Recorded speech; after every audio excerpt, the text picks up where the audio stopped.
സാരി ബോർഡറിലും ചുരിദാർ നെക്കിലുമൊക്കെ വളരെ എളുപ്പം ചെയ്തെടുക്കാൻ പറ്റുന്ന ഒരു ഡിസൈനാണ്. ഈ ഒരു രീതിയിലാണ് ഞാൻ ഈ ഡിസൈൻ തുണിയിൽ വരച്ചിട്ടുള്ളത്.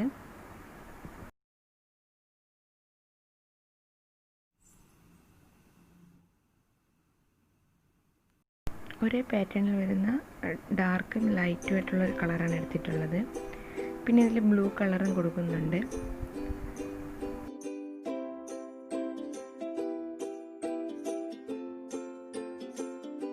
ഈ ഒരു സർക്കിളിനുള്ളിൽ 5 ലീഫ് കൊടുക്കുന്നുണ്ട്.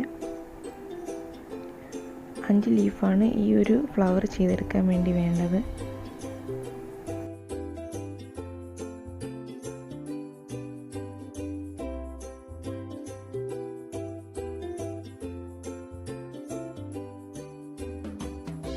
നമ്മൾ ലീഫ് കൊടുത്തതിന് ശേഷം അടുത്ത് ചെയ്യേണ്ടതെന്ന് വെച്ചാൽ, നമ്മളിപ്പോൾ 2 ഭാഗത്തായിരിക്കും നമ്മൾ ലീഫ് അവസാനിപ്പിച്ചെങ്കിൽ നമ്മൾ ആ 3 കൊടുത്തിരുന്ന ആ പോയിൻറ്റിനവിടെ നിന്ന് അടുത്ത് നമ്മൾ നൂലെടുത്ത് സ്റ്റാർട്ട് ചെയ്യണം.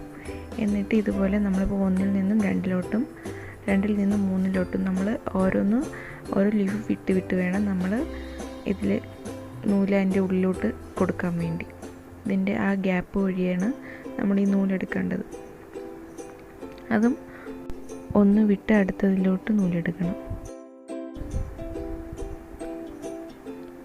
അങ്ങനെ എല്ലാ ലീഫും നമ്മൾ ഫില്ല് ചെയ്ത് കഴിയുന്നത് വരെ നമുക്ക് ഈ നൂലിങ്ങനെ ചുറ്റിയെടുക്കാം.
ഈ ബ്ലൂ ത്രെഡ് ഉപയോഗിച്ചിട്ട് ഞാൻ ആദ്യം ചെയ്ത ഫ്ലവറല്ല ചെയ്യുന്നത്, വെറുതെ ലീഫ് മാത്രം ഇങ്ങനെ കൊടുത്ത് ഒരു ഫ്ലവറാക്കി എടുക്കുകയാണ് ചെയ്യുന്നത്.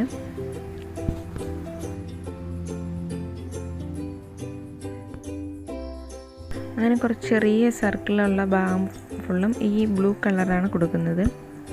പിന്നെ ഇതിൻ്റെ ഇടയിൽ ഞാൻ ഫ്രഞ്ച് നോട്ടും കൊടുക്കുന്നുണ്ട്. അത് നമ്മളെ കയ്യിലെ കളറെല്ലാം ഇങ്ങനെ ഈ ഒറ്റ ലൈനിൽ നമ്മളിങ്ങനെ ഗ്യാപ്പിട്ട് ഓരോന്ന് ഇടവിട്ട് ഓരോ കളറും നമ്മൾ ഫ്രഞ്ച് നോട്ട് കൊടുക്കുന്നുണ്ട്. ഡബിൾ നോട്ടാണ് കൊടുക്കുന്നത്. ഈ ഒരു റോസ് കളർ ത്രെഡിൽ ഞാൻ ലൈറ്റും ഡാർക്കും കൊടുത്തിട്ടുണ്ട്. അപ്പം അതും ഇതിൻ്റെ ഇടയിൽ ഞാൻ കൊടുക്കുന്നുണ്ട്. ഇപ്പം ലൈറ്റാണ് ഫ്രഞ്ച് നോട്ട് കൊടുത്തിട്ടുള്ളത്. ഇനി അതിൻ്റെ ആ ഒരു ഗ്യാപ്പിൽ ഞാൻ ഡാർക്ക് കളറും കൂടെ കൊടുക്കുന്നുണ്ട്. പിന്നെ ബാക്കിയുള്ള ഭാഗത്ത് ഞാൻ ഫ്രഞ്ച് നോട്ട് കൊടുക്കുന്നുണ്ട്. അത് സിംഗിൾ നോട്ട് ഇട്ടാണ് കൊടുക്കുന്നത്. ആദ്യം ചെയ്ത അതേ സെയിം രീതിയിലാണ്. ഞാൻ ഇതിനു മുമ്പേ ഫ്രഞ്ച് നോട്ട് ഇട്ട് ഒത്തിരി വീഡിയോസ് ചെയ്തിട്ടുണ്ട്. പിന്നെ ഇതിൻ്റെ ഇടയിൽ നമുക്കിതുപോലെ ട്യൂബ്സ് വെച്ചിട്ട് നമുക്ക് ഫില്ല് ചെയ്യാം.